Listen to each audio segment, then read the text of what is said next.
our YouTube channel and press the bell icon to get the latest updates.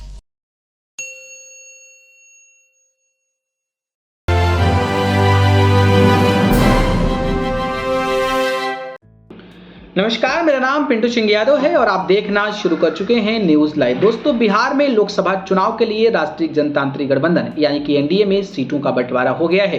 BJP 17, JDU 16 सीटों पर चुनाव लड़ेगी, तो वहीं चिराग पासवान की लोक जनशक्ति पार्टी यानी कि एलजेपी रामविलास पासवान को 5 सीटें दी गई है। जीताराम मांझी और उपेंद्र कुशवाहा को एक सीट दी गई है। वहीं चिराग पासवान के चाचा पशुपति पारस की पार्टी को भी एक सीट नहीं दी गई है। इसके बाद नाराजगी जताते हुए पशुपति पारस ने मंगलवार को मोदी कैबिनेट से इस्तीफा दे दिया।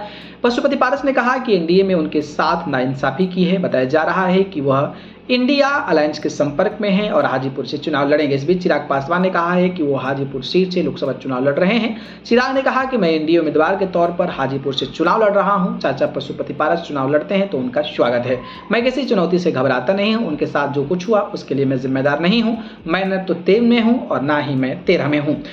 चिराग पासवान ने बुधवार को एक चैनल के साथ खास बातचीत में बातें कही। उन्होंने कहा कि मुझे पिताजी यानी कि रामविलास पासवान के अधूरे सपनों को पूरा करना है। बेटा होने के नाते उनकी बातों को मुझसे बेहतर कोई और नहीं समझ सकता है। पिताजी नहीं है तो मेरी जिम्मेदारी बनती है। अगर मैं उन जिम्मेदारियों को नहीं संभाल पाया तो मेरे बेटे होने का क्या फायदा है। चाचा पशुपति पारस के मौजूदा हालात के बारे में पूछने पर चिराग पासवान ने कहा कि पार्टी और परिवार का फैसला अलग अलग उन्हीं का था। मेरी माँ और भाई बहन हैं, सबको मिल बैठकर फैसला लेना है। मैं अकेले कुछ नहीं कर सकता हूँ। चाचा ने कोई व्यक्तिगत आरोप भी लगाए हैं। मैंने उनके बारे में कुछ भी नहीं कहा है। कभी नहीं चाहता था कि पार्टी और परिवार में टूट हो। परिवार में टूट को लेकर चिराग पासवान कहते हैं कि मुझे समझ में नहीं आया कि रिश्तों में कब कितनी दूरियां आ गई। मैं चाचा पशुपति पारस से कहने गया था कि अगर आप लोक जनशक्ति पार्टी का अध्यक्ष बनना चाहते हैं तो बेशक बने रहिए। मैं बस इतना चाहता था कि पार्टी और परिवार ना टूटे। जब मैं उनके घर गया तो उनकी पत्नी यानी कि चाची सामने आई। उन्होंने कहा कि जो मेरे साथ हो रहा है वो अच्छा हो रहा है। चाची ने मुझे अपना बेटा माना ही नहीं।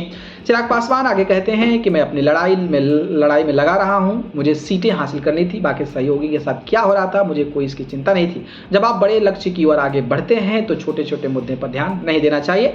आपसी मतभेद को बुलाकर सबको मिलकर 400 सीट जिताने में जुट जाऊंगा। इस दौरान चिराग पासवान ने राजनीति में आने का कारण भी बताया। उन्होंने कहा कि राजनीति में आने का कारण यह है कि बिहारियों को दूसरे राज्य में अपमानित किया जाता है। बिहारी के स्वाभिमान के लिए मैं राजनीति में आया। बिहार की राजनीति मेरी प्राथमिकता भी है। इसको लेकर भी तमाम बातें कही है। अब देखना दिलचस्प होगा कि अपने चाचा को जिस तरीके से उन्होंने कहा है कि वो लड़े, कोई दिक्कत नहीं है। बाकी देखना दिलचस्प होगा कि जब लड़ाई होती है तो किस तरीके की लड़ाई सामने आती है। बाकी आपको क्या लगता है कमेंट बॉक्स में जरूर बताइएगा। ठीक है, धन्यवाद।